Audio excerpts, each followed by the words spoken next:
There we go. Dove, how are you? Oh, really good. Thank you so much, Leon, for having me on.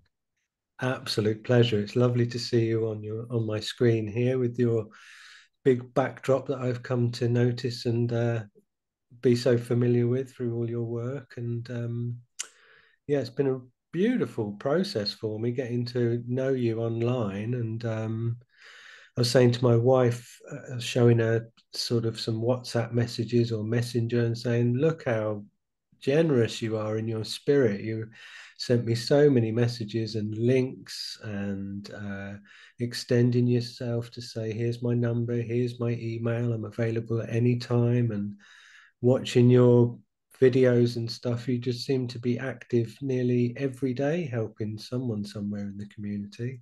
Oh, thank you very much. I like to think I'm here only to be truly helpful. When we ask people to come teach at ACIM Gather, they say, well, maybe I'm not ready for teaching. And suppose I get there and I don't know what to say. I said, oh, just look at the italics on page 28. And it starts off, I'm here only to be truly helpful. I'm glad to represent him who sent me. I don't have to know what to say or what to do. He'll give me. And that's all you are responsible for. And that is the truth. It's for developing trust. Well, there's so clear to me as well that your knowledge has just become really experiential. You've got this encyclopedic kind of handle on the course because you started with it in 1977. When I was a mere 5 years old, you were already on your way with A Course in Miracles. And there's something that started to jump out with this channel is there's a handful of themes. So I started the channel without a blueprint or without anything in mind, and it's kind of presented itself to me in process. And one of the themes is about experiential understanding through the unique factor with the course of the fact that it's about practice. It's about putting something into practice once you've done the study. You know that so well. I've got a quote of yours here, which I really loved, which it says, ACIM resides in our one shared right mindedness, not in a book. That's true. Yeah.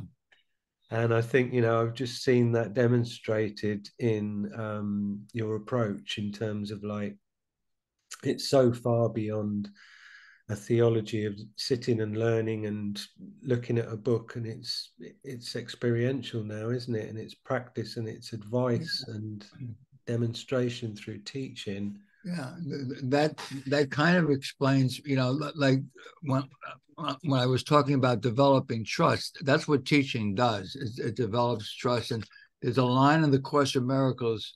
It says, "Trust would settle every problem now." And that's in chapter 26, section 8, paragraph 2. Now, uh, the only problem with that is the course can teach you anything. It's very clear stuff in the course, but it can't teach you trust. It Mm. cannot teach you trust because trust is about letting go. Wow. And most spiritual egos, are very good at memorizing and learning. And you have a book, and if you have good IQ, you're going to say, hey, I'll get this book, but that doesn't give you trust. Wow. Trust does not come from a book. So, and the funny thing is that Jesus says, time is the vast illusion. It's telling you that, in truth, there is no time. There's only the eternal now. Mhm.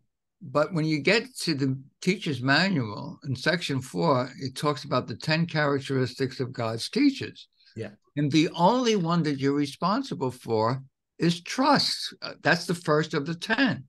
Mm. And once you develop trust, the other 9 are given to you without doing anything, because trust allows you to already encompass all of them. And the second is honesty and tolerance and generosity and gentleness and patience, faithfulness, goes on to open-mindedness. Open-mindedness is the 10th. So in the number 5 of the 6 steps in trust, in the first of the 10, Mhm. He tells you this one alone can take you a very long, long time, which is very funny when he tells you there is no time. But he's saying, it's not going to be easy to develop trust. And the truth is, it does take time. There's no two ways about it. I think that teaching speeds up that thing. That's why I started ACIM Gather. It's one Mm. thing to come listen to somebody else teaching. It's like somebody else is going to teach you everything. Like I listened to Ken Wapp, Mm. and Ken was my teacher, and Ken goes very deep. Yep. And I love listening to Ken. I listen to Ken every morning now. At ACM Gather, we play him from 5:30 in the morning to 8:30. Wow. A gal named Prudence has been doing this almost since Gather opened up. And so listening to Ken, you learn a lot. Mm. But the real getting in touch with the peace and the light and the love, which is really who you truly are, you've got to let go of thinking that there's anything outside of you that's going to give you anything. You already have everything that God has given to all equally. And you're not going to know it by holding on to something that a book says. The book is, I call it like guardrails. It's kind of like it keeps you straight. It tells you, listen, you're not under the laws of the world. It's lesson 76. I'm under no laws but the laws of God. But it does take time to let go of the laws of the world. And it's kind of like Ken Wapnick likes to use the expression. He had a workshop called 2+2=5. Now, the laws of the world say, are you crazy? 2+2 obviously equals 4. No. If you listen to anyone who believes in the world, and the world is very believable, they're going to say, no, I can scientifically show you 2+2=4. And no, that is not what the Course is talking about. You're not going to understand what Jesus says in our right mind, or what he said to Helen, from understanding the laws of this world. Mm. This is, as Jesus says, this is not your home. You're not supposed to understand the laws of this world. Mm. Amazing.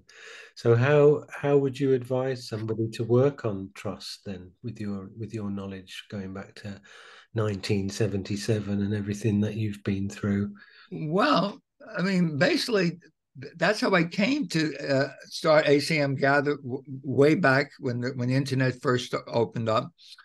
Uh, uh, I was at John Mundy's house on New Year's Eve, 1980, and the 70s happened to be not such a great decade. We had the Vietnam War. Mm. And he said, why don't we meditate in these last 15 minutes before the new year comes in on what we want the next 80s, the next decade to be, so that we can invite peace. And everyone meditated for 15 minutes. And then he rang the bell and he says, okay, it's party time.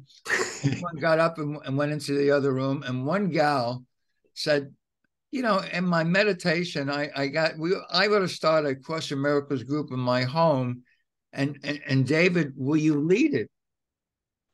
Yeah. And I was only halfway through the course, only halfway through the workbook, the lessons. I never finished. I hadn't finished the lesson. I had never really opened the textbook, because every time I opened it, I fell asleep.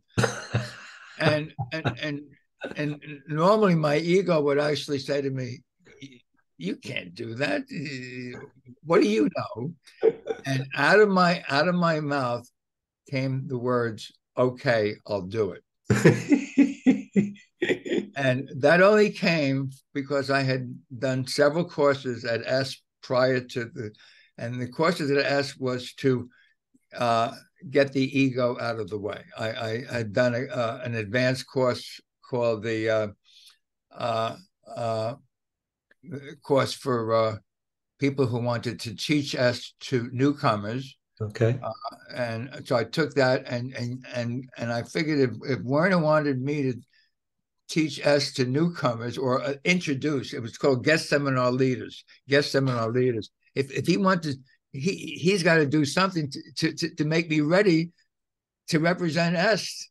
And he did. In 6 months, he did a course that that that that literally works on getting rid of your ego. And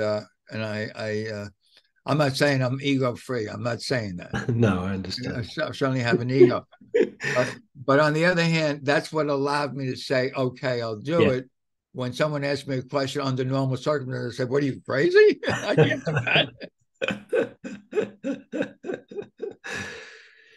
Wow. So that was 1980. That was 1980. And then uh, she lived in Greenwich Village, New York. Mhm. Lovely, lovely place. It's kind of where the course started, you might say, because Helen lived in the village, Ken lived in, Okay.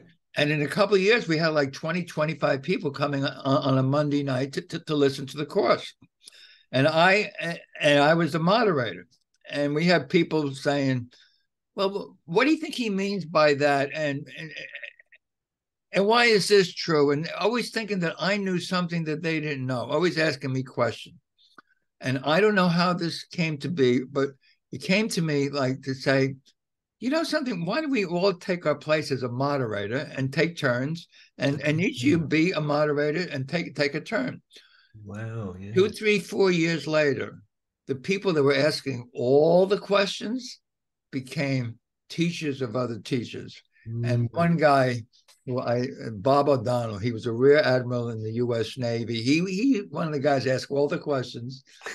Um, he invited me to the United Nations, Wow. and he invited me into this private room, a private hall, you might say, with a long table with about 50 people around this table, all with a copy of the Course in Miracles in front of them, and he was teaching. And Oh, this guy was asking all the questions. So it came to me that, yeah, if you teach, you learn. And the course tells you you only teach what you most need to learn. It says it right in the course. wow. Who do you think you're teaching? You think you're teaching someone outside of you? No.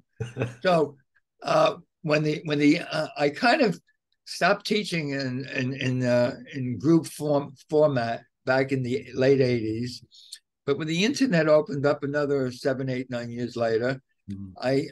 I was there, and the only place you could actually have a meeting in the early days was America Online, AOL. I don't know if you remember that, Mm. but AOL. But we had a room. There was no microphones, no cameras, no nothing. There was just text on a whiteboard, and if you wanted to be part of we had a group called Teachers of God.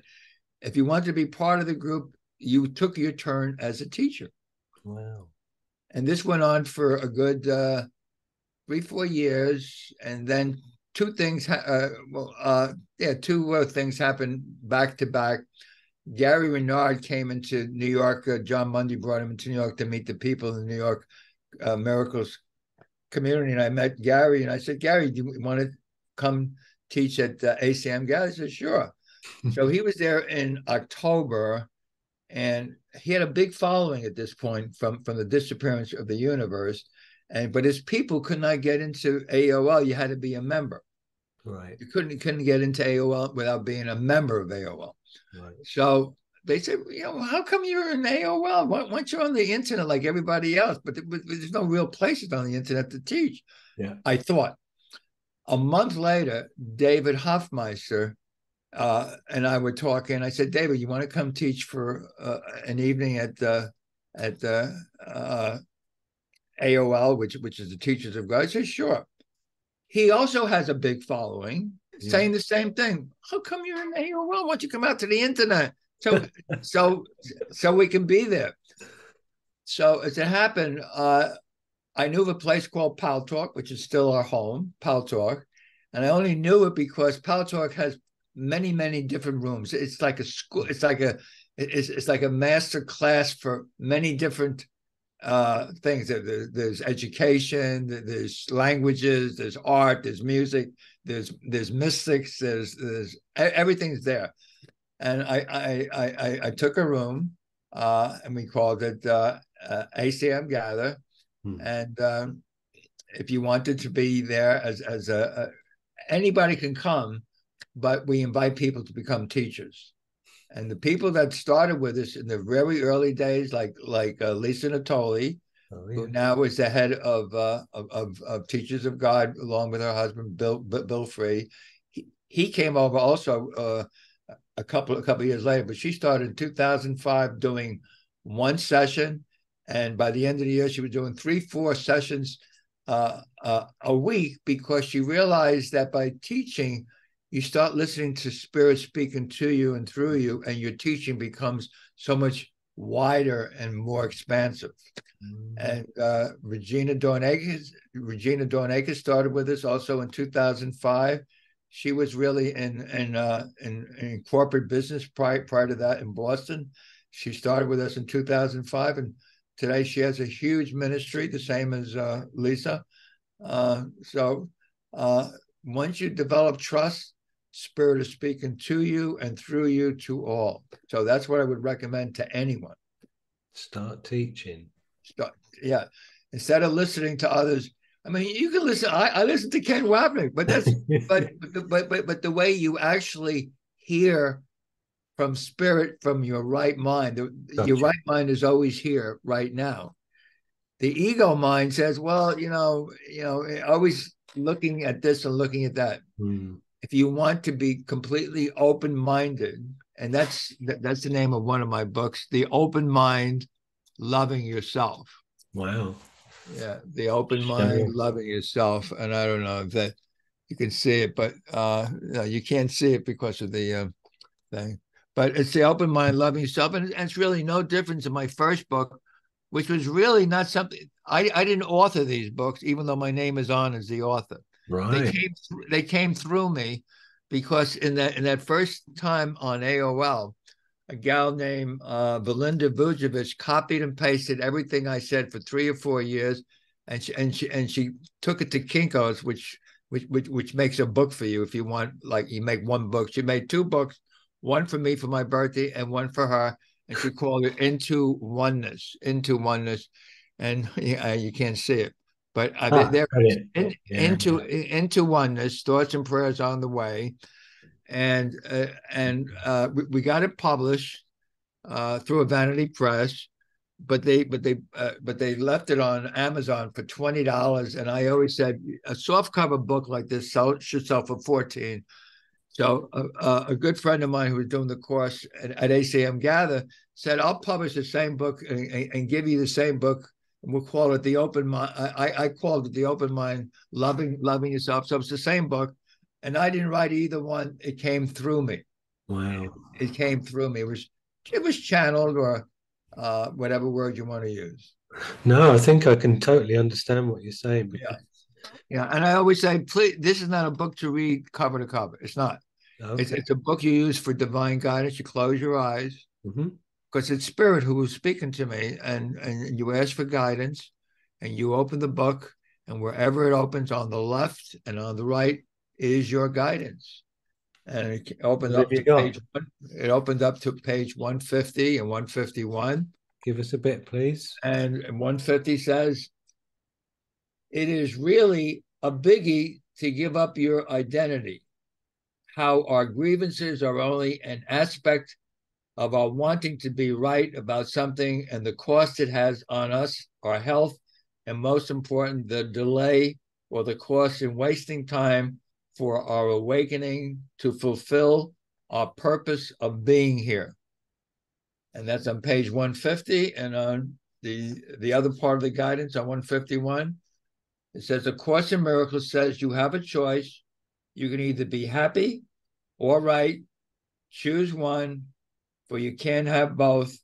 And I think that's the question we face each and every time we take a position in opposition to a brother and feel that we are right.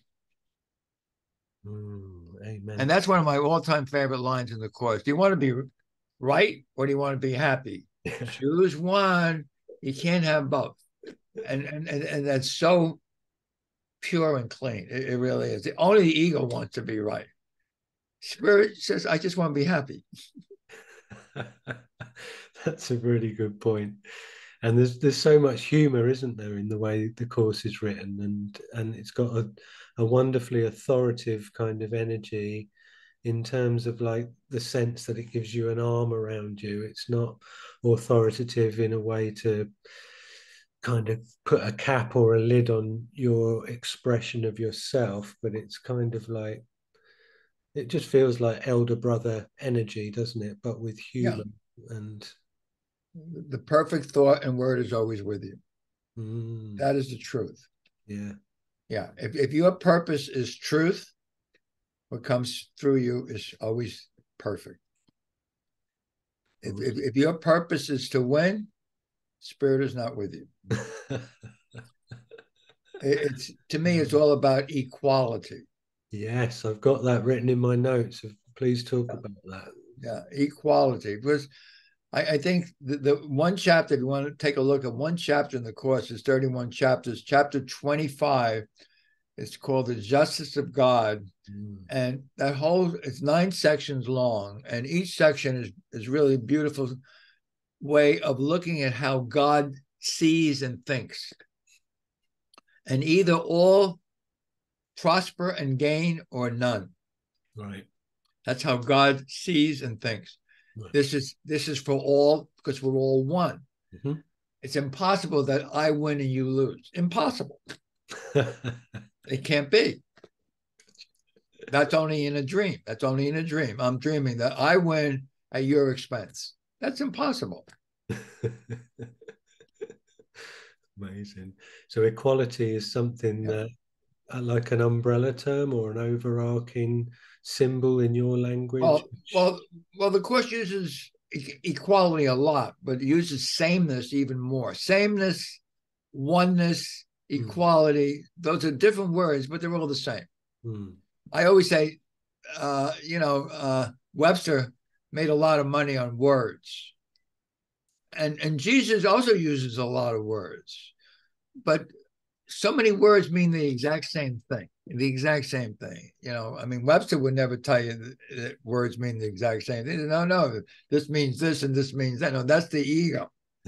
So equality is really another word for oneness or sameness. mm, And what is heaven, which is our home?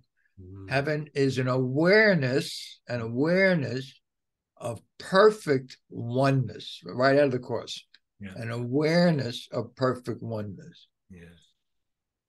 That makes me think of something I heard from Rupert Spiro just recently. And Rupert is, for me, the guy that brought awareness into the vernacular.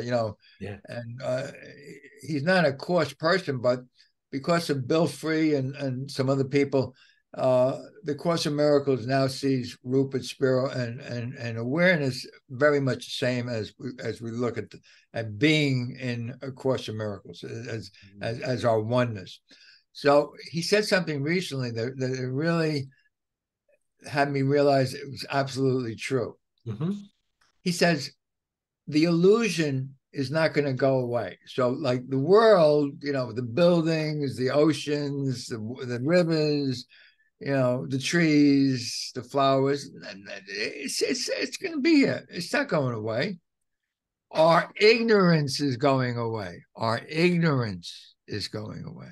And Mm. that I totally agree with, because as long as I believe in these things, and I always have I recognize that the word believe has an Lie right in the center.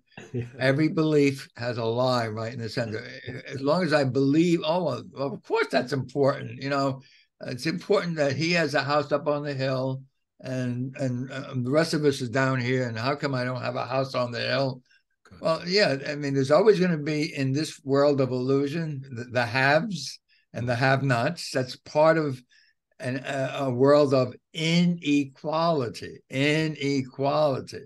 Mm. So the inequality only exists in time and space, where of course anything that exists in time and space is something you can count and see. It's called form, Right. which I call quantitative. Yeah. God doesn't know about quantitative, doesn't know about numbers and things. He lives in Mm. qualitative, and that's like the light and the peace and Mm. the love and the truth, which all have equally all have as one. Mm. One truth, one love, one mind. Yeah, I love the fact that those two words are in your vocabulary. I've listened to you using them a lot, and I share a same fondness for those two descriptive terms. And also, Rupert, come to love his work over the last few years. Met him a couple of times. Have been to a couple of his events. One of the things that he says, which I really love, is love. Love is not a relationship between two people. Love is the collapse of relationship. That's a big hitter for me, part of the gifts that he's offered. But the time that I've spent with him with the guided meditations, they've been some of the best accelerants of my spiritual journey, really, especially the first one. I think he did a meditation which was maybe like, I don't know, let's say it was an hour long. And the value for that hour, he started off with like, you've probably seen it, where he sort of says, "Are you aware? Um, what part of you is aware?" And then this question starts to grow as he points out aspects of awareness. So he'll say to you, where's the edge of your awareness? And leave you with that for a few minutes. And then he'll say, so this shapeless, formless awareness, that, does it know what gender you are? Does it know how old you are? And then he'll say, the sound of my voice, is that in your awareness or outside of your awareness?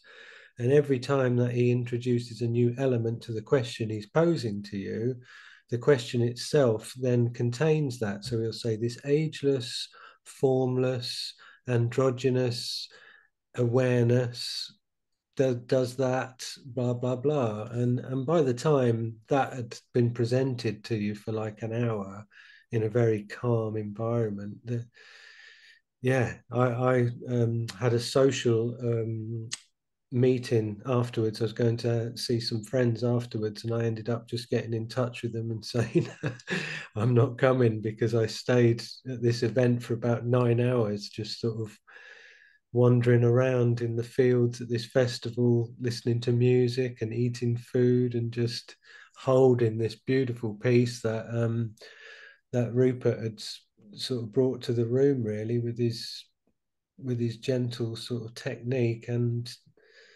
I think, wasn't Bill Thetford had a fondness for Vedanta, didn't he?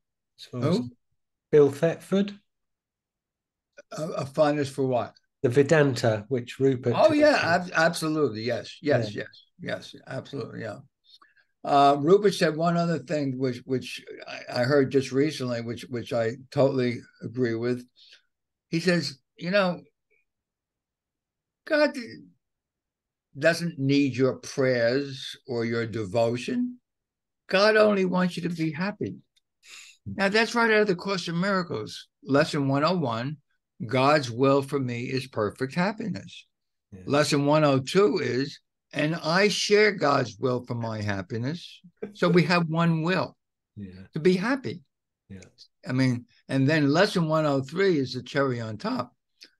God being love is also happiness. So you have an equation there of love and happiness is the same as one. Mm. I mean, he said, God doesn't need your prayers. He doesn't care for your devotion. He just wants you to be happy. And that comes from Rupert Spiro. Wow. And, obviously that comes from deep awareness. Yeah. Deep awareness. And that also reminds me of something that um, you're talking about as well, when you talk about Ken Wapnick saying that happiness is an isness. Happiness is what? An isness. Yes. Yes. God is, that's right in the Course, God is, and then you cease to speak. Mm-hmm. Peace is, love is, these are isnesses. Truth is, in chapter 14, section 7, in the first paragraph, he says, truth is union, period. That's a 3-word sentence. I always say, whenever he uses 2, 3, 4, 5-word sentences instead of the the da da da da da da da da. Mm. He wants you to listen. Mm. God is. It's like Holy Spirit saying, "Dove, wake up! I want you to listen." All right. He says, "Truth is union." It's a 3-word sentence. Wow. In the next paragraph, he goes to a 2-word sentence. Truth is. Period. It's an isness. We all have the same. An isness is eternal now. And what is eternal? It's endless nows. It's always now. Mm. That's how Eckhart Tolle made a fortune on the power of now. Yeah, as you know, Eckhart was a Course in Miracles student. Yeah, Yeah. and he realized it's all now. Yeah. There's nothing outside of now. Nothing. Eternity is always now. It's it's always now. Yeah. So When I you, Go ahead, I'm sorry. no, no, please carry on. Okay. Well, I had a spiritual awakening when I was 32, and I thought I was like the only person who had these kind of thoughts. So I went to a bookstore to find out if anyone had any. And the first book I came across was Ram Dass had just come out with his book after his trip to India. It was called "Be Here Now." Yeah. That's his first book after he returned from India. Be Here Now. Yeah. I said, "Oh yeah, obviously other people have these same thoughts." I've enjoyed his work as well over Yeah, the of years. course, yeah.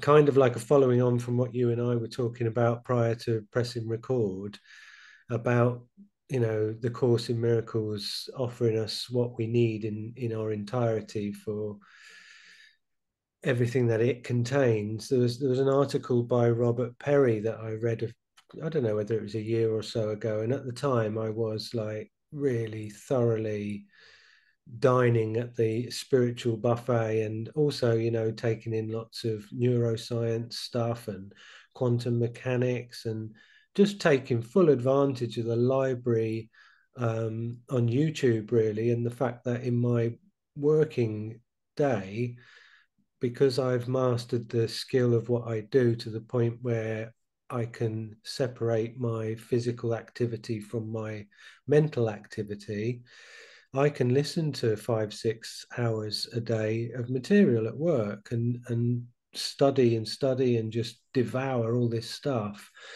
And I was aware that I was listening to a lot of stuff and thinking it's not really important if I retain this. I'm just enjoying it in the moment, whether if it was something quite left field for my regular sort of interests. And then once I read this article about, should you be like a purist about A Course in Miracles, it kind of put a seed in my mind that I hadn't really considered. And it made me hone in on the course, really, and say, do you know what? Actually, this is my thing. And I do benefit greatly from just focusing on it, and the other stuff being just a little side dish, let's say 4 or 5 days of the week. Say if there's 4 days where I'm just taking in course teachings, then maybe there would be a fifth day where I go, do you know what?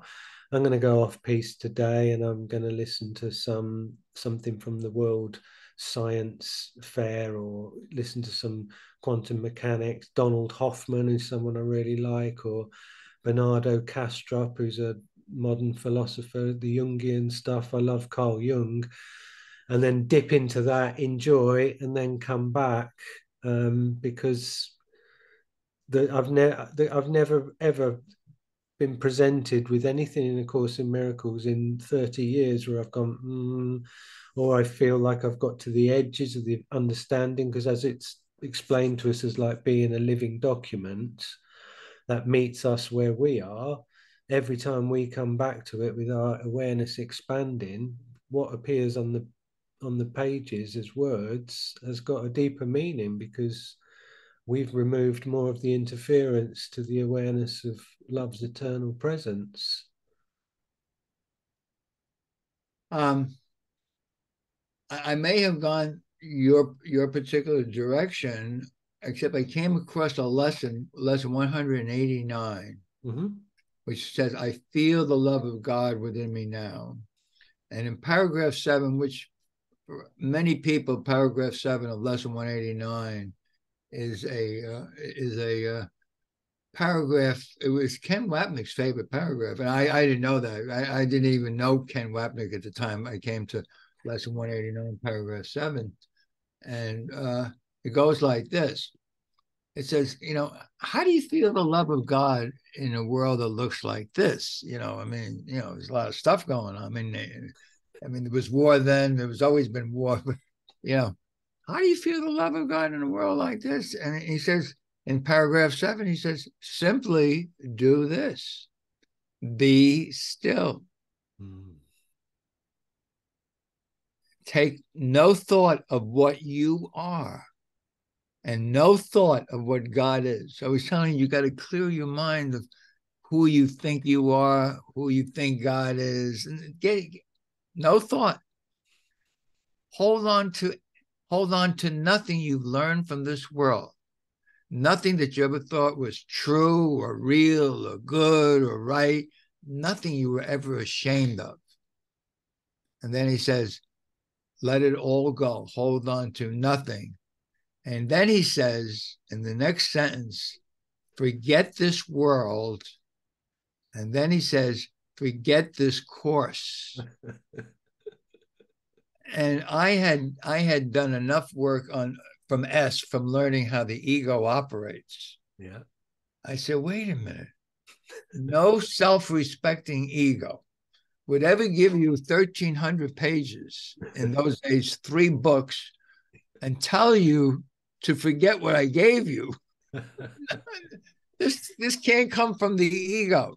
And that's the first time that I recognized that this was from beyond this world. Yeah. And that's when I started to accept it as truth. Once you accept something as truth, you don't question it anymore. Yeah. The ego loves to question everything. And of course, even said there's a very short sentence. Ego analyzes, spirit accepts, period.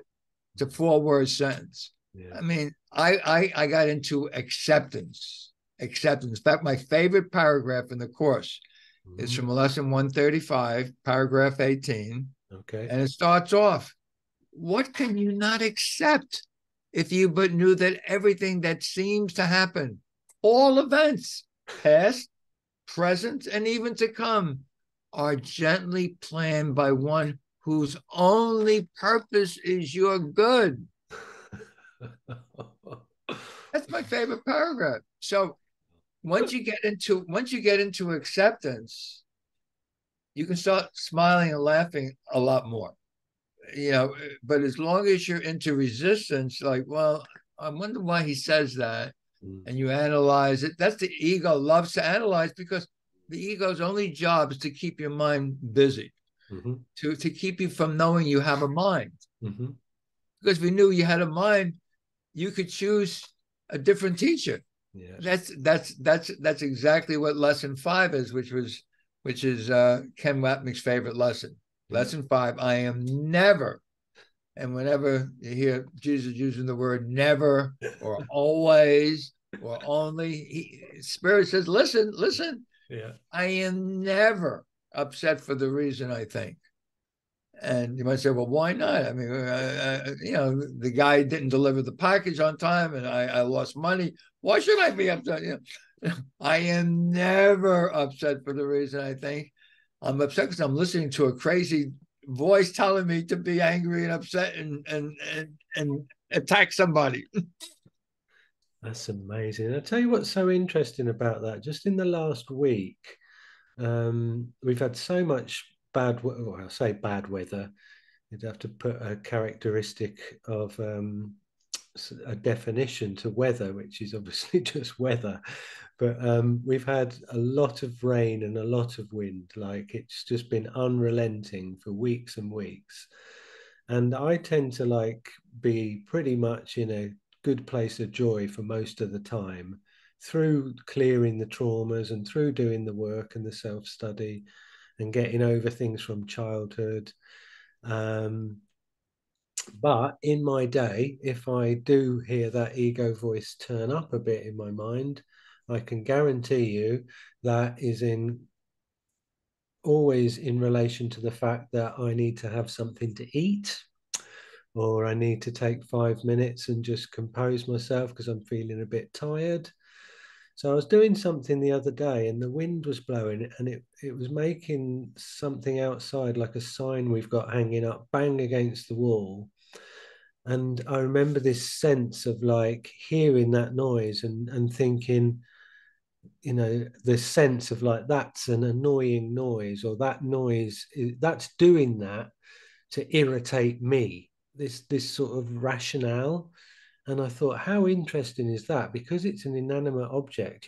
Maybe sometimes when it's a person, the the cloudiness to say, well, actually, for all I know, that person could be exhibiting that behavior to try and annoy me.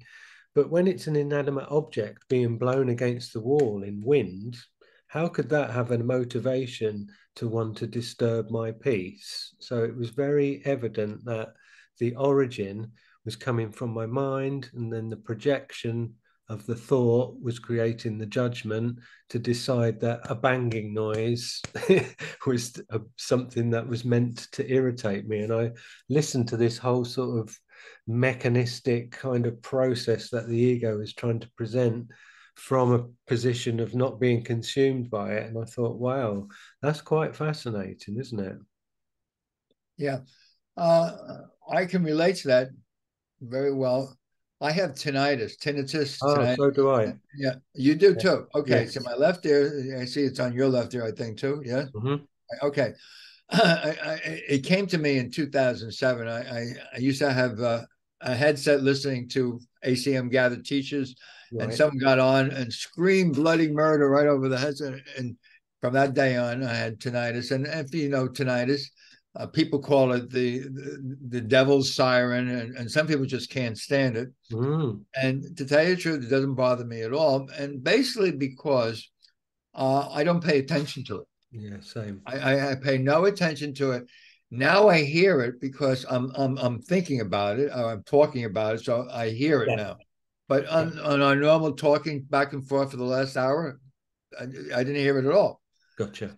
So it comes to me that whatever you pay attention to is going to expand, and Mm. and that's really how the mind works. So yeah, the ego loves to give you something to think about. Ego doesn't care what you think about as long as you're thinking, as long as you're using your mind to think. And he has that line. He says, you're far too tolerant of your mind wandering. Yeah. And the ego is always ranging from a minimum suspicious Too to vicious. vicious. Yeah. But it just wants you to think. Yeah. Now, when you yeah, in that lesson 189, paragraph 7, it says, simply do this: be Still. still, Yeah. take no thought of what you are or what God is. Mm. I mean, that empties your mind. I mean, Wow. no thought of what you are. Well, obviously, I'm not a body, Mm. but I have problems. I take no thought. Let it all go. Let it all go. In fact, I always like to tell there's a guy named Brent Haskell who, if you ever get to have him on your show, would be great. He's a medical doctor, a DO, lives out in Colorado, and he says he heard the same voice as Helen heard, and out of it he got two books. One's called Journey Beyond Words, Mm. which is the uh, which is the companion book to the workbook, the lesson book, and Mm. the other is called The Other Voice, which is the companion to the textbook. Mm. And the voice that speaks is the voice of Yeshua, Mhm. Jesus, Yeshua in Hebrew. Mhm. And I always say it's the best bang for the buck in the course community. Wow. So you can get a whole CD of like 10, 12 hours for $25. And it's really good. I used to play it all the time at ACIM Gather. Mm. So the line I'm thinking about, which I'm getting to, is the line in the Course of Miracles says, "Do you know the secret of salvation? Mm.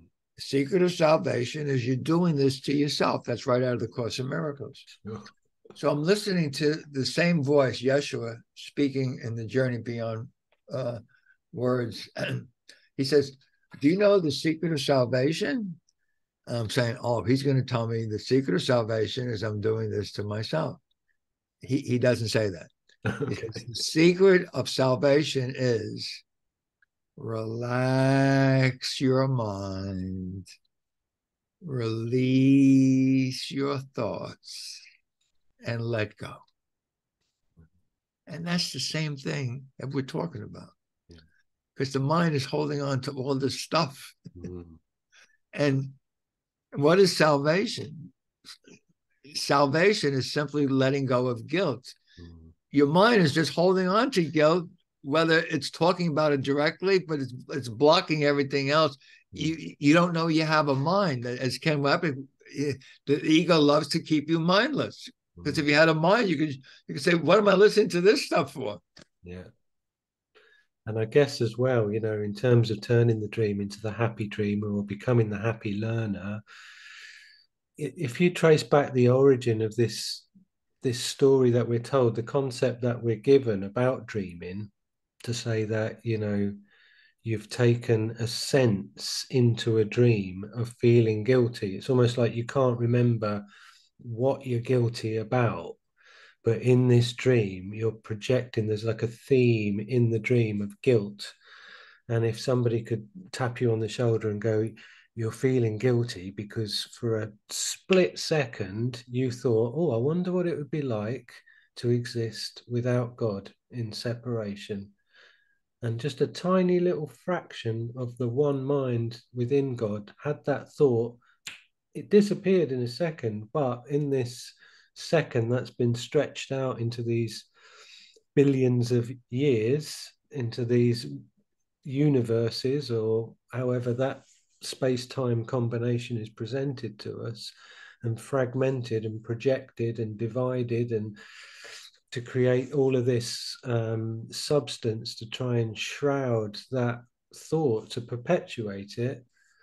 um, right at the bottom of all of that, when people talk about it being unconscious guilt, don't they? It's just like something that a lot of people aren't even aware of being the origin for why they're feeling uncomfortable. Yet the conversion into that discomfort into happiness within the confines of reality as we can experience it here, that all hinges on this ability to recognize the guilt, and the fact that the guilt is unfounded. There's no reason to feel guilty. And sometimes I tell you what's interesting, I say to people, how many people do you know who's like have a child, and the child will say one day, "Oh, I wish I'd never been born and I don't want to live with you," and they'll run out in the garden and hide somewhere in the bushes for 10 minutes and kind of act out this fantasy, but they don't mean it. Then they come back in the house and they say, "Oh, I'm sorry." Whether they say sorry, there's a cuddle involved, and it's almost like that, really, isn't it? Yes, it is. Yeah. When you gave that example, I'm thinking that the only time I ever played hooky in my life, I was, I think, in the fifth grade or something, and I decided I wasn't going to go to school on that day, so I hid up in the mountains in the bushes where no one could see me. Now that day it started raining. I'm caught in the rain. I was so happy to get back into the school at lunch hour. Yeah, yeah. Amazing. Yeah, yeah. My new mantra, which comes right out of the course, it comes from chapter 1, Okay. section 6, paragraph 2. It says this: a sense of separation from God is the only. There's the word only. The only lack you really need to correct, and that is exactly what you just said in that Right. tiny instant, tiny mad idea Mm-hmm. that I have done this thing And God said, no, you didn't do anything. What you think you did is impossible. You've always been here and gave us the gift of atonement. And the atonement doesn't say we have to earn it. All we have to do is accept it. Yeah. That's why acceptance is such a biggie in this course. He tells you that in lessons 139 and 140, my only responsibility is to accept the atonement. That's 139, and the atonement 140. Only salvation can be said to cure. And what is salvation? It says atonement doesn't get rid of the guilt. That's not real healing. Right. It makes it so that the guilt never happened. It doesn't take guilt away like it's real. Yeah. It says what you think is real is not real. There's nothing there for guilt to be attached to. Yeah. And we need to look at this as we're told. This is pure abstraction. Our reality is just pure abstraction. Yeah. There is no world of form. And once you think that you've done something that somehow you've done the wrong thing, whether the word sin in the Course of Miracles only means the belief in separation. So sin is the belief in separation, and sin demands punishment. Now, the punishment is the law of scarcity, and I like to use the word scarcity, which means I'm always losing something, I'm lacking something, I wish I had something. And the course in chapter 29, section 8, it's called the Antichrist. Yeah. And I remember when I first went through the textbook the first time, I kind of skirted around the Antichrist. I just didn't want to read it. What do I want to read about the Antichrist for? But one day I was called for jury duty, and that was the textbook reading of the day. It was in November, which we're just around now, chapter 29, section 8. And I brought my book, and I knew I was going to be sitting there for hours until they called me. So I'm reading. I said, okay, I'll do today's reading, the Antichrist. And he says, do you think you know what an idol is?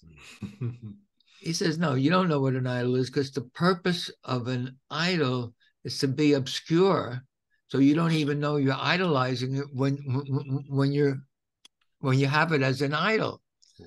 Then he goes 2 pages, and next to the last paragraph, he says, the Antichrist, or the idol that you worship, that you don't even know that you're worshiping, is more. Right. I want more. I want more money. I want more friends. I want more time to live. I want more. We don't even know that that's the idol that is the Antichrist. The Son of God already has everything. But the wages of sin, of separation, is not death. It could be a form of death. Is lack. I don't have enough time. I don't have what he has, and I don't have. And as long as you think that there's a difference, you're listening to the ego. Ego only sees differences. Spirit only sees equality. That's amazing. I love that, because how well does that tie in with this idea of the guilt, the guilt being this moment of the tiny mad idea, the separation. If you already had everything and eternity was now for always, then you want more, or you're feeling you've got lack, both of which are insane. The Hebrew word shalom, which means peace, to the Kabbalists, in a way, Jesus was, in those days, they didn't have the Kabbalah, but they had Essenes. He was an Essene. Yeah. So he wasn't like a normal rabbi who studied the Torah, the Talmud. He knew it like everybody else, but that's not what he was about. He was a mystic. He was a mystical Essene, and the Essenes knew that everything in this world was a symbol that pointed elsewhere. So Jesus was a man who recognized that bodies are a symbol, but that's not who you are. That's not who you are. That's why in the clarification of terms, it literally says Jesus was a man who saw the face of Christ on all that he met, and he remembered God. Now, as Ken Wapnick says, the purpose of A Course in Miracles is not to wake you up.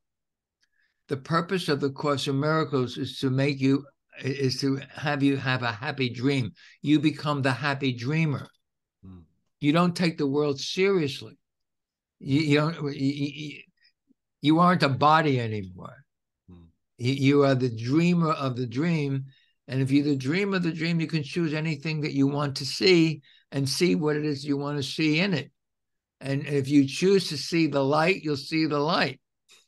God being light, God being love, God being joy, God being happiness. It says, lesson 103, God being love is also happiness. You're choosing a teacher that the Holy Spirit that sees this. Yeah. Holy Spirit is your true self seeing the light.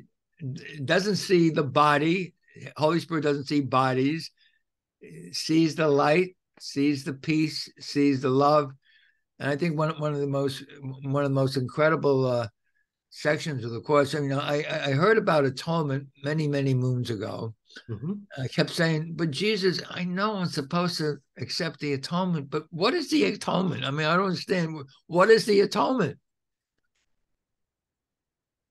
In chapter 6, section 2, paragraph 5. Well, chapter 6, section 2 is called the Holy Spirit's alternative to projection. Now, the ego projects everything. Projection makes perception. The guilt is over here, but I'm here to be, hey, poor me. I didn't do anything wrong. This guy out there, he hurt me. He should be punished, not me. God, punish him, not me. That's why we're all here, to be victims. He tells you responsibility for sight. He says, everything that seems to happen to you, you have asked for, and you have received like you have asked.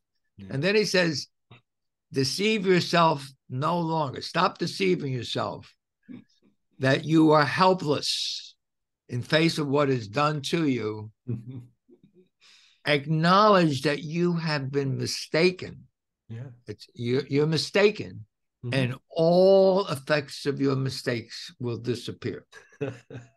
But as long as you think that you're right, that someone out there has done something to you, and you're gonna, I'm right, they're wrong, and you're gonna live in that dark dream for a very long time until you finally ask, is there another way of seeing this? Yeah. I'm not the victim of the world I see. Yeah, that's right. Absolutely. That's it. One of my favorite lines in the Course, or sections, I should say. This is a couple sections beyond responsibility for sight. Okay. Well, I didn't complete the first one. I'm sorry. No, in chapter 6, section 2, in paragraph 5, he says, the Holy Spirit starts by seeing you as perfect. The Holy Spirit sees you as the Son of God. You're perfect. Seeing you as perfect, he includes your brother as perfect too. He doesn't see bodies. He sees the mind of God. Includes your brother too. And then the next line was the answer to my question. This inclusion invites atonement automatically. I said, Jesus, I need do nothing except see my brother as myself. That's all I got to do to accept. That's it. Inclusion invites atonement automatically. Wow. Yeah. And then he goes on to say a couple other funny things. He says, how else can you be happy in a world that was made to be unhappy, except to realize that you're not here?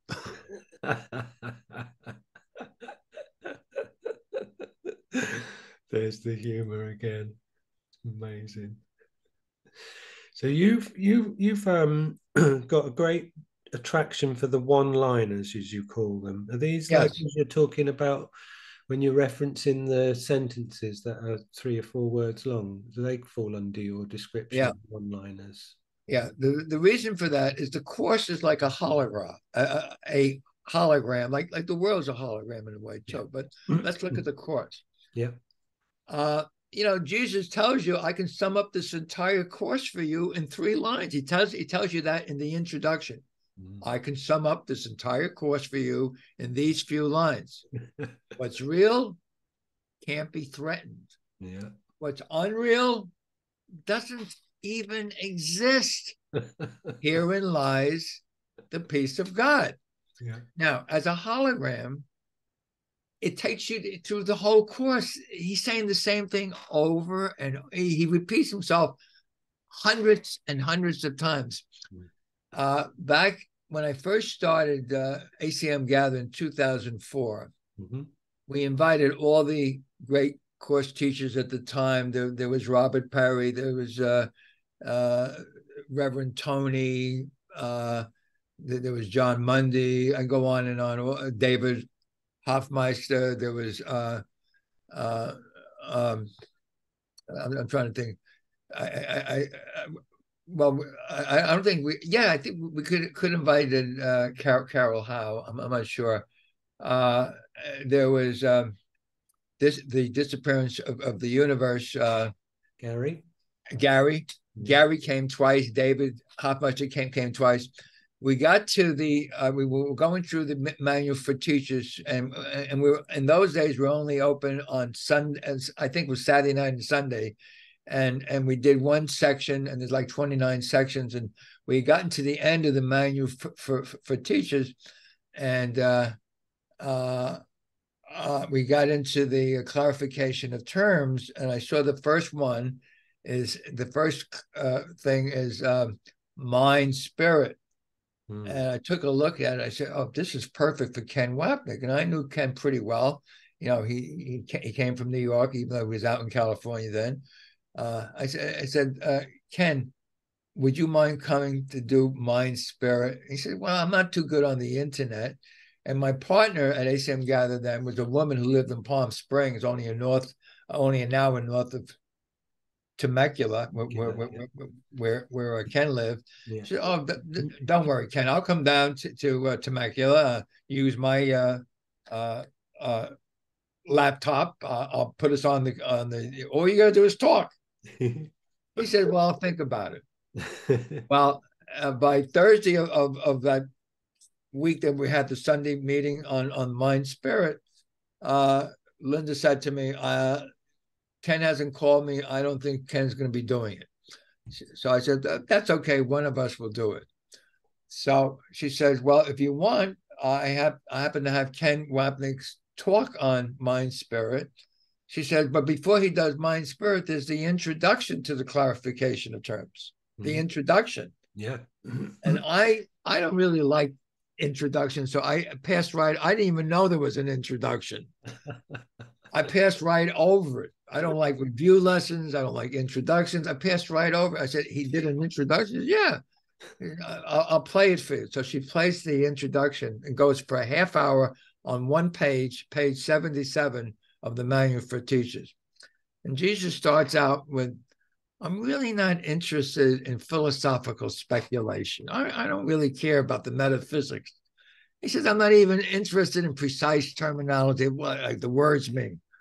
I'm only interested in correction, in atonement or correction of perception. I'm only interested in that." So Ken is talking about this one page for a half hour, and all of a sudden I hear a voice speaking to me. Now, it was the clearest sound you could hear. It was a voice said to me, "Dove, close the book already. You can't find yourself in a book. The book has words, symbols.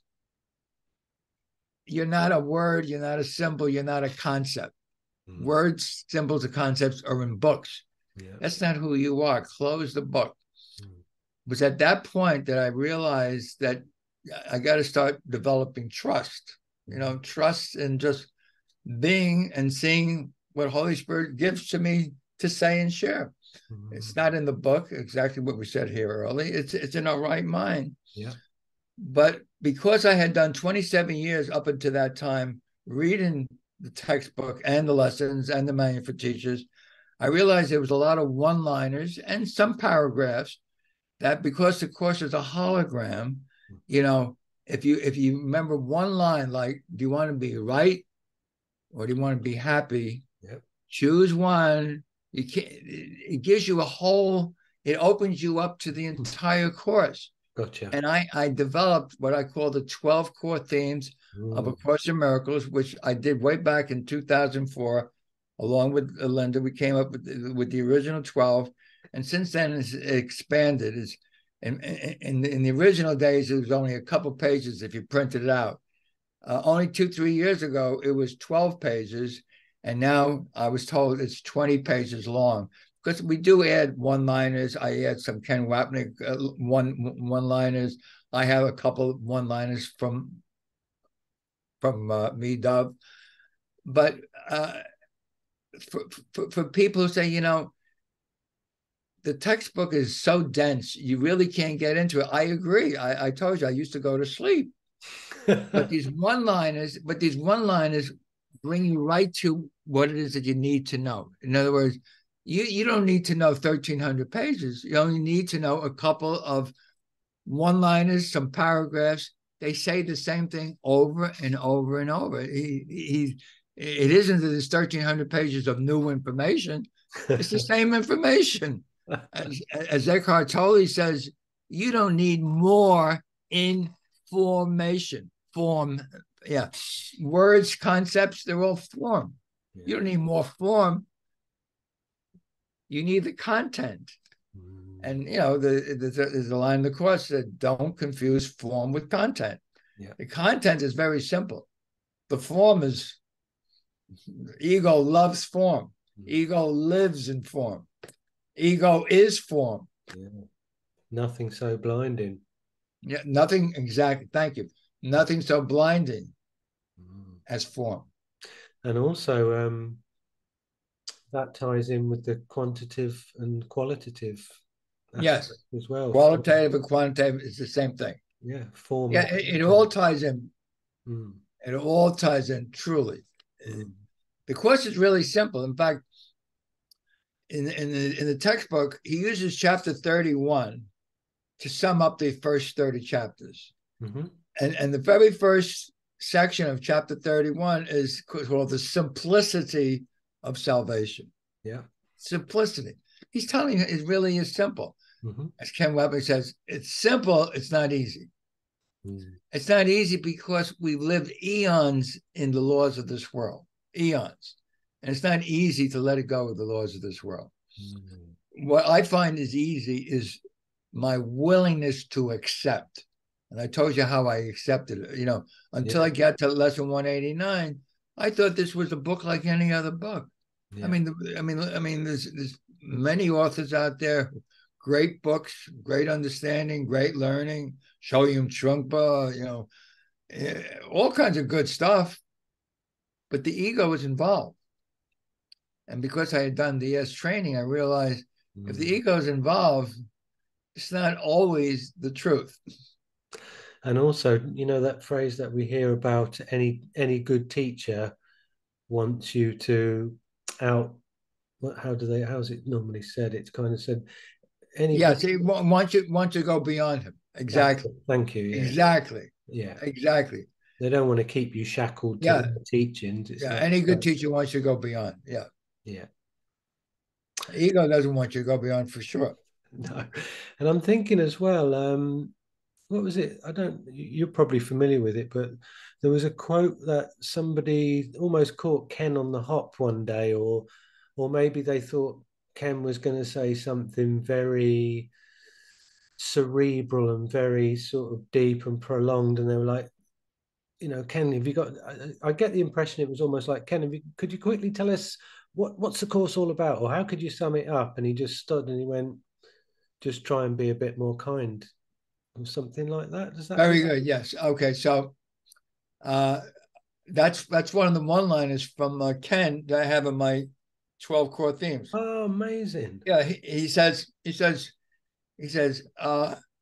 you really don't need the metaphysics, schmetaphysics, because he comes from Brooklyn. He Yeah. talks like, you don't need the metaphysics or the schmetaphysics of this course if you learn to be kind to all.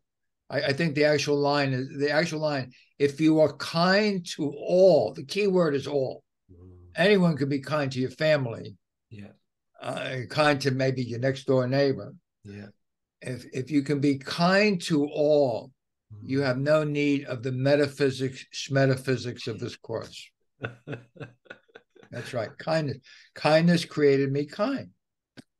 Beautiful. Love created me loving. You know, it's our gentleness, it's our kindness that this course brings out.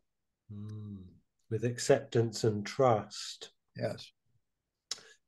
I don't think we can go any further without asking you about, we live in a sea of synchronicity in an ocean of love. That's one of my all-time favorite sayings, wow. and that's mine. I know it is. That's one of my one-liners. Beautiful. And thanks to Maureen Muldoon, who's wonderful. She made me a thing of a dolphin jumping out of the water for it, and I use that as a picture that I have. Now you remind me, I'm going to put it up and post it on Facebook tomorrow, maybe. Please. So for me, the truth is we're always meeting the right person at the right time, always. There's no accidents in God's plan for salvation. The next person you meet is the perfect person for you to meet for the lesson that you came here to learn. And some people teach lessons to us, and some people are blessings, and some people are lessons. And you know, on my card, the same card that says trust would settle every problem now. Yeah. That's on the back of the card. On the front of the card, it says, be grateful for your triggers because they reveal your mistaken beliefs. So things that upset you, things that get you angry, you know, the only reason that they're in your life, the only reason they're making you uncomfortable is they're bringing up a belief you have that's untrue. Right. And you're now looking at it, why is this happening to me, can be turned into what is the lesson that this is teaching me. And if you think that it's something out there that's doing something to you, that's the ego. You know, well, of course, this person is doing something to you. You have a right to be angry. No, that's all what forgiveness. All things are lessons God would have me learn. Yeah. Thank you. Yes. Perfect. Lesson 193. That's synchronicity, by the way. What you just did is the perfect lesson just came up. Okay. Lesson 190. All things are lessons God would have me learn. So you're always meeting the right person, even though that person might be scamming you. It doesn't matter. It doesn't matter what the person is doing to you. It's the perfect person in this part of your school. I look at the world as a schoolroom. It's a classroom. This is your vehicle. You need a body to attend school. You can't get into this classroom without a vehicle, a body. But you're only here to learn lessons. You're not here to make a fortune. You're here to learn lessons. And all things are lessons God would have me learn. And you finally learn the lesson that you're the dreamer of the dream. You're the cause, not the effect, not the poor me, innocent me, and the guilt is out there. And that's what forgiveness does. As Ken likes to say, you realize you don't look at it the way you set it up with the scammer out there and me, the victim over here. Don't look at it that way. See it the way it really is, that you're the cause. And that's how you heal the mind. That's how you say, I'm doing this to myself. Remember the secret of salvation? I'm doing it. Yeah. You gotta laugh. Yeah. Once you realize there's nobody outside of you, you got to start laughing. That's That's it. one of my favorite lines too, from chapter 18, section 6, very first line. Chapter 18, section 6 is called Beyond the Body. Yeah. The first line is, there's nothing outside of you. This is what you must ultimately learn. And I remember the very first time I came across that line, it was about 40 years ago. I'm reading it in the course. There's nothing outside me. What do you mean there's nothing outside? Well, I said, okay, all right. Ultimately, I'm going to learn this. About 5-6 years ago, I'm standing in an airport with John Mundy, and John says, do you know what the word ultimately means? I said, what? He says, it means now. There's nothing outside of you now. Mm. And that is the truth. We are one, not two. Duality is two. Non-dual, we are one. There's nothing. I'm doing this to myself. The secret of self. I'm doing this to myself. My thoughts are images that I have made. Yeah, yeah. And there's one other one line I'd like to bring at this point. Chapter 21, section 7. It's called The Last Unanswered Question. Okay. Again, whenever he uses the word last or only or never, Holy Spirit says, Dove, listen, this is for you. Because I can listen to a lot of stuff and it goes in one ear and out the other ear. Yeah. But whenever he says the last unanswered question, or this is the only, or always, or never, listen. So he starts off the first sentence. The first sentence is, I always say he's laughing. First sentence says, do you not see that all of your misery, that means 100% of all your pains, hurts, and sufferings, all the things that we call your triggers, Yeah. all comes from your strange belief with a lie in it, that you are powerless. That's your belief. And he's laughing. I always say he's laughing. Why is he laughing? He's talking to you, the Son of God, who is powerful beyond measure, pretending to be poor me. I'm a victim. Amazing. I mean, he's laughing. He said, you're out of your mind. You're pretending to be weak so you can blame somebody else for taking advantage of you, or manipulating you, or scamming you, or attacking you. So you have to defend yourself? Really? You're the Son of God. Yeah. I'm glad you're laughing because he's laughing. Jesus is definitely laughing at them. And then in the same section, he tells you what the last unanswered question is. He tells you. He says, the last unanswered question isn't, do I want more peace? He says, yeah, you'll say yes, and then tomorrow you say, no, I want something else. That's not the last unanswered question. The last unanswered question is, do you want to see, are you willing to see what you denied because you denied the truth? That's why you're here. So in chapter 7, section 7, which is called the totality of the kingdom, in the last line of that section, he says, if you really want to understand totally, like the ego says, well, I want to understand everything. If you really want to understand totally, you have to understand totality. Wow. The ego is not up to totality. The ego says, hey, I got my own little acre of land here, and I know everything about everything that there is going on here, and I know everything. No, you've got to understand totality. Now, that section starts off with the idea of denial. If you deny a brother his blessing, you deny yourself. And then it goes on to say, denial is as total as love is. So even though love is real, you have the ability as a son of God to deny the truth. You can deny what you are. You can deny the love of God.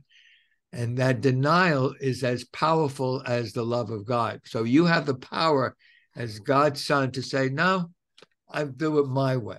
I'm free will. I'll make a better world. I'll do a better, I can do more. I can do more. There's the word more, Yeah. the Antichrist. So So, because God's will doesn't oppose, and because there's no degrees, and there's no order of difficulty to yeah, miracles, or exactly.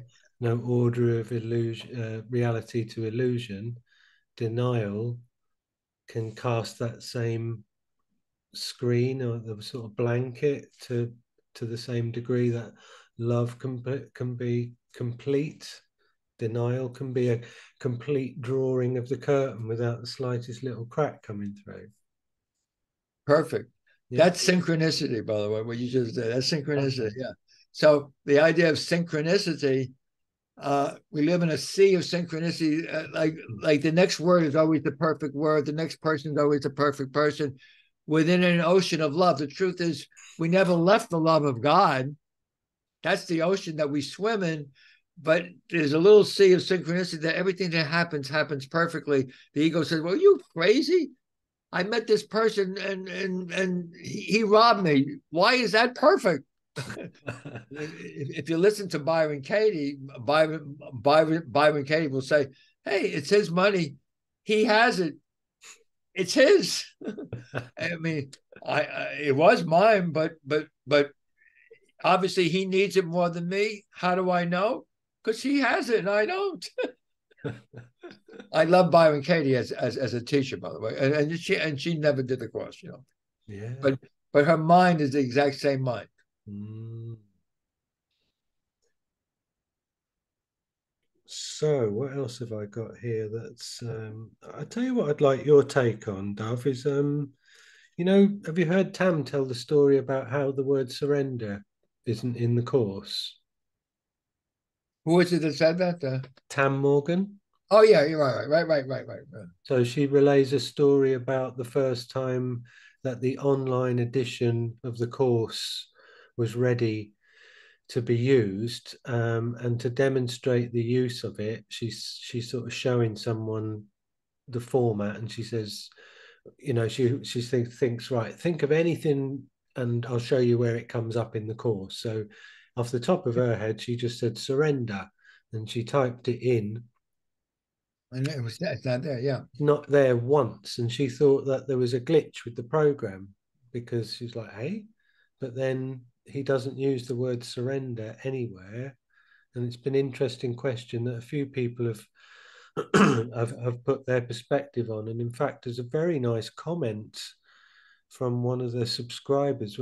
I've got some really lovely followers who are very engaging and have some really lovely stuff to say. And she said about the word choose, like Jesus Okay. using the word choose. Uh, my my way of looking at the word surrender Mm-hmm. is acceptance. What can you not accept? See, the ego will never accept. It has to analyze. Well, let's see. Should I believe in this or not? That's the ego. Ego says. And the ego is resistance. The antidote to resistance is acceptance. Mm. So the ego has to analyze and figure it out. Uh, Someone once asked Dr. David Hawkins, "Are you familiar with David Hawkins?" Mm. He was a, a immunologist. Mm. That excuse me, he wasn't. He was a psychiatrist, which is a scientist who came up with a whole field of orthomolecular psychiatry. And when Jerry Jampolsky showed him the lessons from the course, and he did some muscle testing, applied kinesiology, and he realized the lessons was much more powerful than what he was giving to patients. He turned his back completely on orthomolecular psychiatry, which many psychiatrists use today in their own practice. And he went out to become a teacher of A Course in Miracles. He went to Sedona, and he became a teacher of The Course in Miracles. And the question that brings to mind is the question was asked to him, can he then came up with a thing called the levels of consciousness, which starts at 20, which is shame, and you have to responsibility is the 200 level, and if you're doing the course, you have to get beyond the 200 level, which is I am cause, I am responsible. But that whole, it's called the levels of consciousness, which you can easily check on Google, whatever. But it goes up to 500, which is called 500 is where unconditional love starts, unconditional love. And then there's 1,000, which is Christ consciousness, which is the Son of God. Okay. Someone asked him the question, can a scientist go beyond 499? And his answer was very simple and very quick. And remember, he was a scientist, and he said no. Mm-hmm. He said no. Because a scientist needs proof, needs evidence before they accept. Before they accept. I mean, I want to see the figures. I want to see this. Kind of reminds me of Niels Bohr after Einstein came up with his entire theories. He says, I follow this guy Einstein up to here, but I don't know how he gets from here to there. And Einstein said, I did not come to an understanding of the universe through my physical, rational, and logical mind. It was given to him by asking to see things that he hadn't seen yet. So he didn't figure it out with numbers. And that's what Hawkins is saying. A scientist needs proof, evidence. He can't, acceptance doesn't need proof or evidence. So when it says, what can you not accept if you but knew that everything that seems to happen, all events, everything, what's going on in Gaza, what goes on Ukraine, it doesn't matter. All things are planned by one whose only purpose is your good. The ego says, what? Why is that for my good? Of course, always arguing. I'm right, you're wrong. Do you want to be happy, or do you want to be right? And that brings up one other lesson I want to mention, lesson 190. Jesus says in the Course of Miracles in Review 6, which is the review that follows the last 20 lessons in part 1, from 181 to 200. He says any one of these last 20 lessons, any one is the entire course. He says that. Boffin said, Bob, why don't you just do 181 to 200 over and over again? Each lesson is the entire course. But anyway, in lesson 190, it's called, I choose the joy of God instead of the pain. Yeah. Instead of the pain. Mm-hmm. It's the only lesson that I know. Mm-hmm. It might be another place, I don't know, but that is very clear to me. In paragraph 8 of lesson 190, he says, you paid a handsome ransom for not choosing the joy of God. You chose pain, and you paid a high ransom for this. He says, and the only reason you did this, you wanted to deny, there's the word denial. You wanted to deny your Father the glory and the joy of his Son. Which comes back to the tiny mad idea of the kid running out in the garden and pretending. You wanted to do better. You wanted to do more.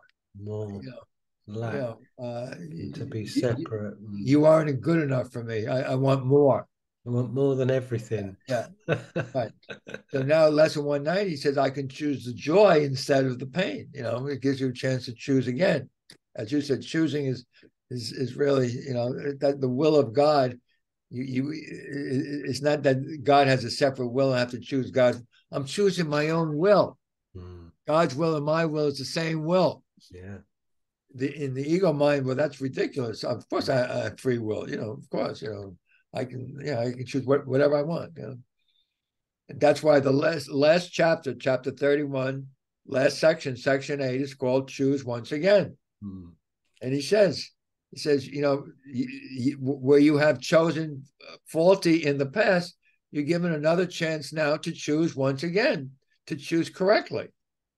You're going to make the same decision you made before and just come back to and learn all over again. You can choose now to see clearly that I and the Father are one. That's the atonement, that the separation never happened. Mm. And that gets into the last unanswered question. The last unanswered question: are you willing to see what you denied? Yeah, I denied that we are one. Mm.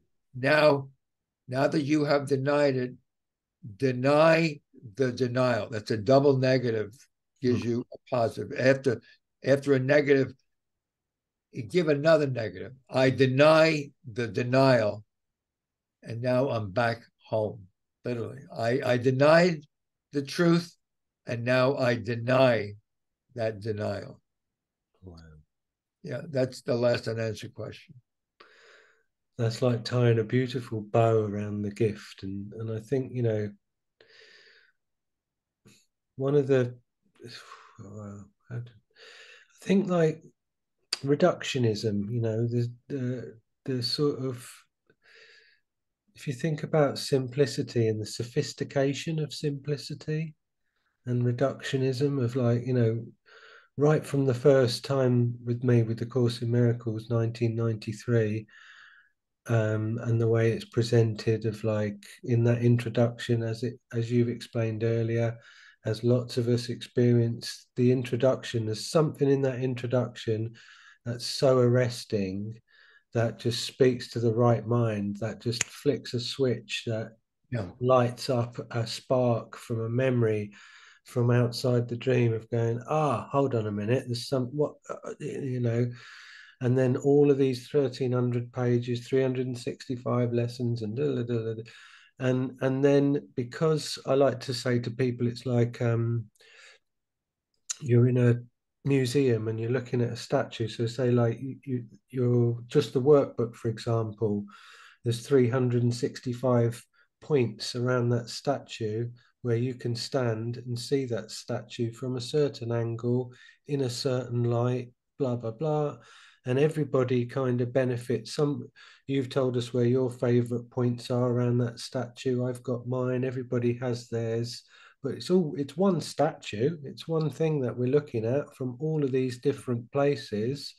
And the reason to be so comprehensive is to make sure that everybody gets it, because all the people who are interested are different.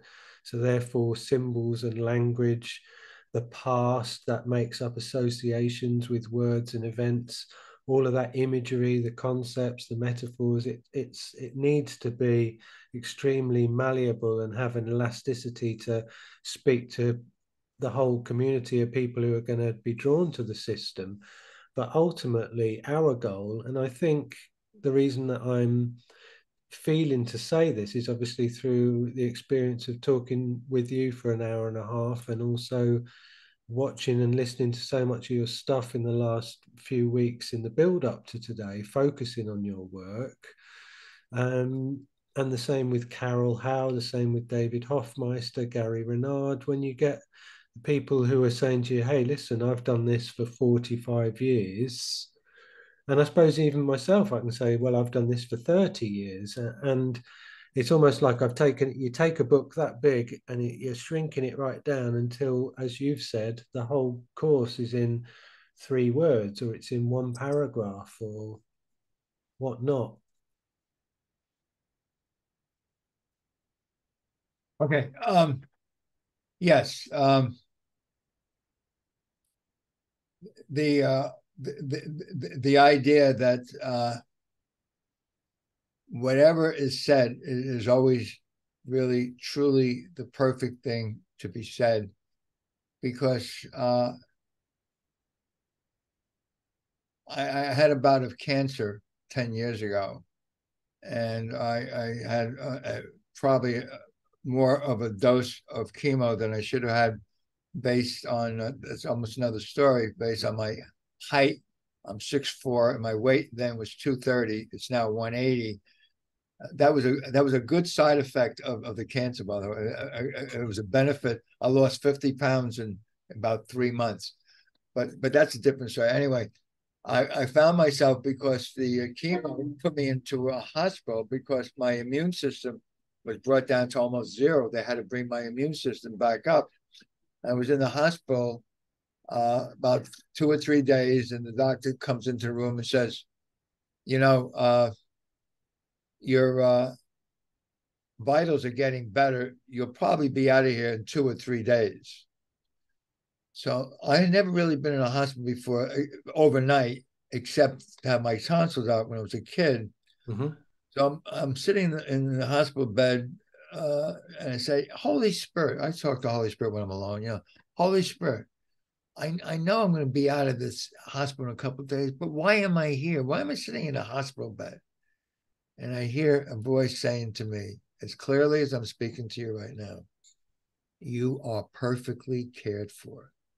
And the truth is, we are all perfectly cared for. It's not only me, it's all included as the same, equal.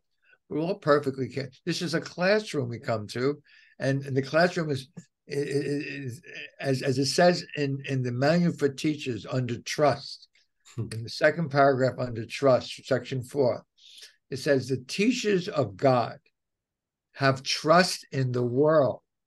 Again, he tells you there is no world in lesson 132, which happens to be my birthday lesson. There is no world. But then he says, the teachers of God have trust in the world. And I was telling you that there is a world. There is a classroom. He says they have trust in the classroom in the world because they have recognized that it's not governed by the laws of the classroom of the world. It's governed by a power that is in us, but not of us. It's the power of God keeps all things perfect and safe. All things are perfect. If these are not our bodies, does it really mean anything? If, a plane crashes and all those people, you say, and it says in lesson 152, the power of decision is my own. No one dies without their own consent.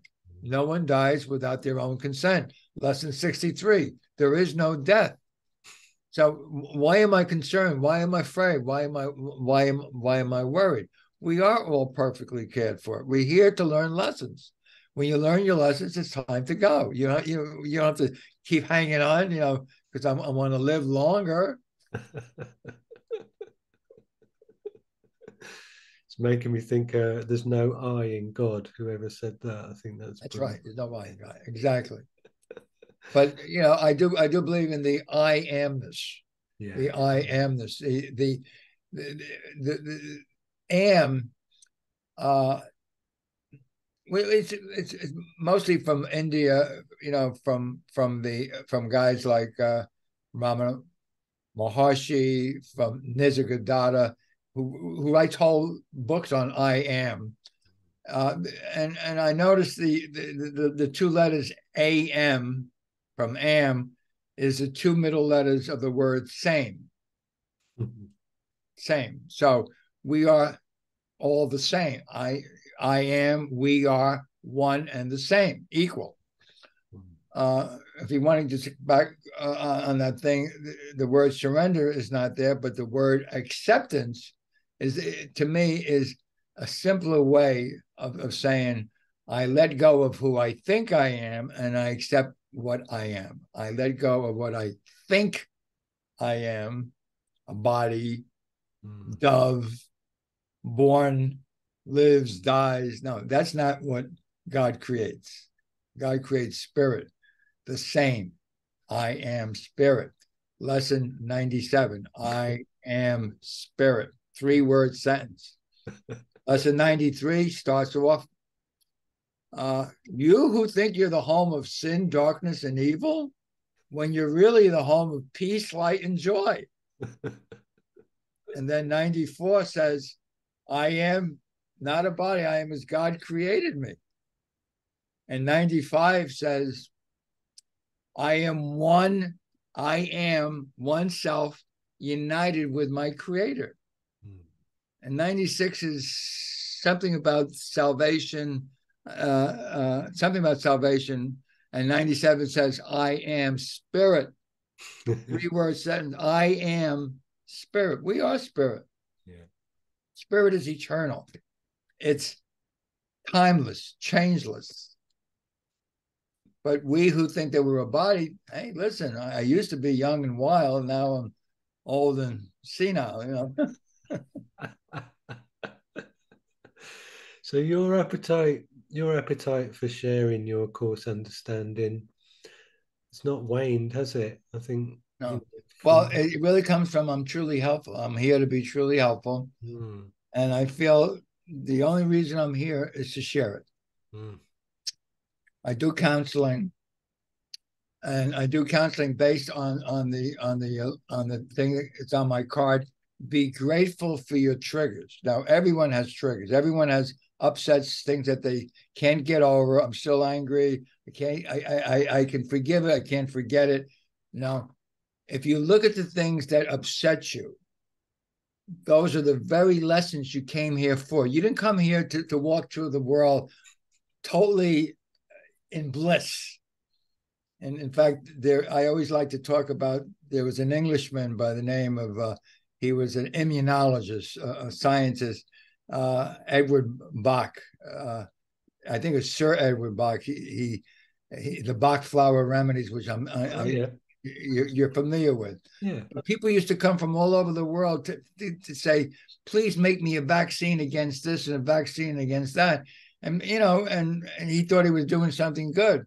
And one day he says, what good would it do a man to go through life 70 years and then fall flat on his face, and he didn't learn anything? And he didn't learn anything. And then he went out to the English countryside and started getting flowers. He had an understanding of emotions and how to arouse. When something bothers you, there's an emotion, and wants you to become aware of the emotion. And that's where the Bach flower remedies came from. And they are FDA approved. I used to be a Bach flower remedy certified person many, many years ago, before I ever heard of the course, before I ever heard of us. And in those days, you know, you help people. Yeah, you had a problem. The problem is there to help you to understand why you're having problems. Mhm, So my counseling is to look at the things that do upset us and recognize the only reason that they are there is so I can learn a lesson from it. mhm, That's the only reason that you get upset. The only reason why you live in worry or concern. You're still in a belief system that says there's something to fear. And the two lessons I like back to back, lesson 47, God is the strength in which I trust.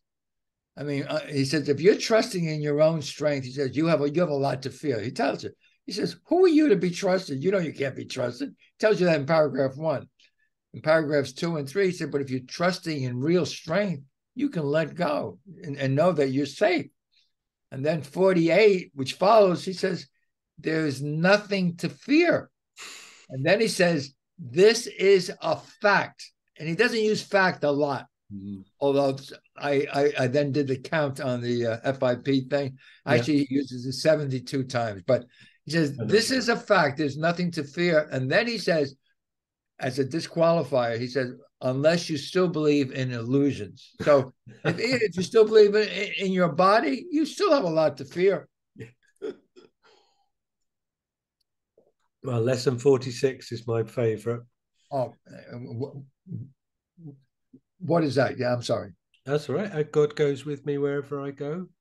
Oh, For some reason, out of all of them, whenever I'm going through the workbook and I forget what, if I turn it over and go, my face just lights and it just fills me with light and joy whenever I see that lesson. yeah. He says that in so many other places. He says it in 29 and 30. Okay. God goes with me wherever I go. That's 29, 30, because God goes with me wherever I go, because God is in my mind. Yeah. Yeah. He repeats the same things over and over. That's why one-liners in this holographic course in our holographic mind brings us right to the meaning. And he tells you in my mantra lesson for the last almost 20 years, Mm-hmm. even though I just told you I have a new mantra. The last 20 years, my mantra lesson is lesson 25. Right. Lesson 25 is I do not know what anything is for. And as soon as you say that, you're taking yourself off the ego's hook. Okay. Because the ego knows what everything is for. That's why I say lesson number one is the entire course. Nothing I see here means anything. So, in terms of your language about synchronicities, um, I do not know what anything is for. That is surrender, isn't it? Oh yeah, I do not know what Lesson, anything is for. Is lesson one is definitely surrender. surrender.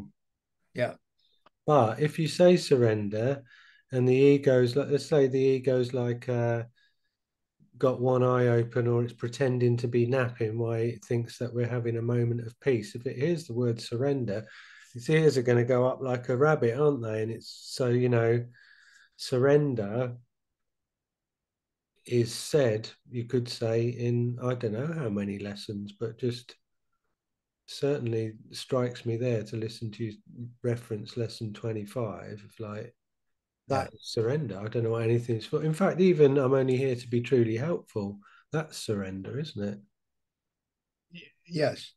But it's Yeah, I'm sorry. Yeah, yeah, yeah, it's presented in a way to circumvent the ego because yeah, I was saying to somebody recently about the power of the word coercion in the rules of decision. You know how we're taken through those 6 or 7 steps, and very, very purposefully, gently stepping around this kind of, it's almost like you make the wrong step and a load of alarms will go off and the security lights will come on and you wake the ego up, whereas if you can get around it with these yeah, um, points of guidance which don't make you feel coerced, then you can say, right, this is the sort of day that I want. This is how I want to feel.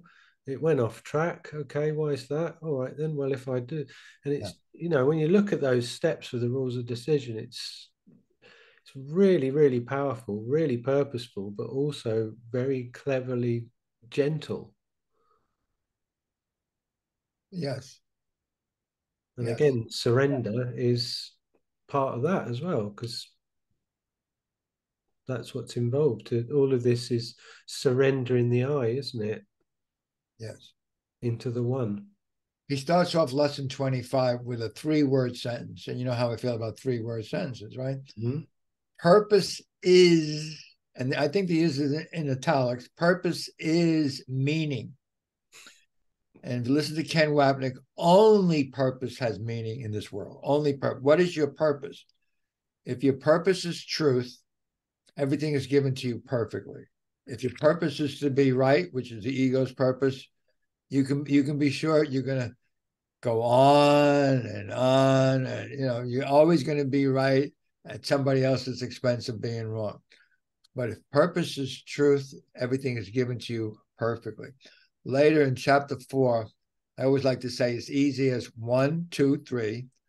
You go to chapter 4, section 5, paragraph 6, Okay. sentence number 7. And this is what he says: ask of everything of this world, what is it for? Because you do not know. This is not your home. If you come into this world, you learn the world's laws. This means this, and that's good, and that's bad. And my home team lost, and that's bad, and they won, and that's bad. And I know what's good, what's bad, what's right, what's wrong, what belongs to me, what belongs to them.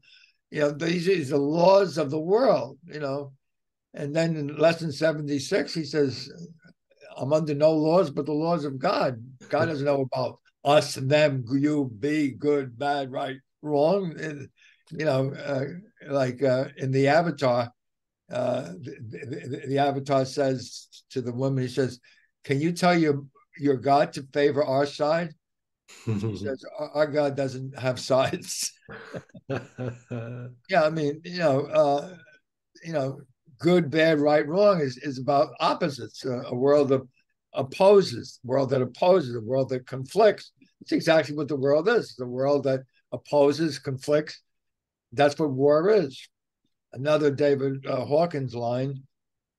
He was on the Oprah show, and he says, mankind has been at war 97% of its history of mankind.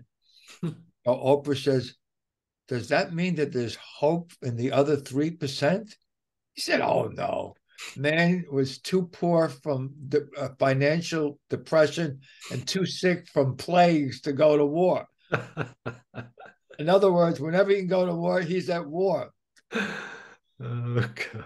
Kind of reminds me when the Iron Curtain came down. I was living in New York City at the time, and I was on a bus and went right by the United Nations on First Avenue. And a lady came on and she sat down next to me, and we got to talking. She works at the United Nations. I said, well, now the walls come down, there's no Soviet Union anymore. I guess there's not too much for you to do. She starts laughing. She says, did you know there's 61 wars going on right now? And this is in the early 90s. There's 61 wars going on right now. Oh my God. The war against yourself has been going Yeah, war against, that's chapter 23. We have a teacher who says, if there's one chapter in this course you want to read, if you only one chapter, make it chapter 23. Oh, The okay. war I wage against myself. Mm. Veronica, her name is Veronica. A great teacher. She was my co teacher at the Course in Miracles conference I did in Las Vegas in 2014. She's a great teacher. There's one chapter you want to read in this whole course, make it 23. The war I wage against myself. I mean, I agree. It was that's the same. It only has four sections. The fourth section is rising above the battleground, rising above, and that's what Jesus did. He said, I didn't come here for the crucifixion. I came for the resurrection. I came to rise above the battleground. But the battleground's not out there. The battleground is over here. Oh, wow. Well, what a beautiful conversation, Dove. I'm so glad that we've connected, and I'm just so grateful for your presence, and yeah, loads and loads of love for you, and your generosity of spirit is just really beautiful, and your appetite to share and your encyclopedic knowledge is a joy. That's the second time someone used that word for me. Yeah, Yeah. and yeah, I I'm using words to the best of my ability Okay. All right. Thank you. to describe you, but Yeah.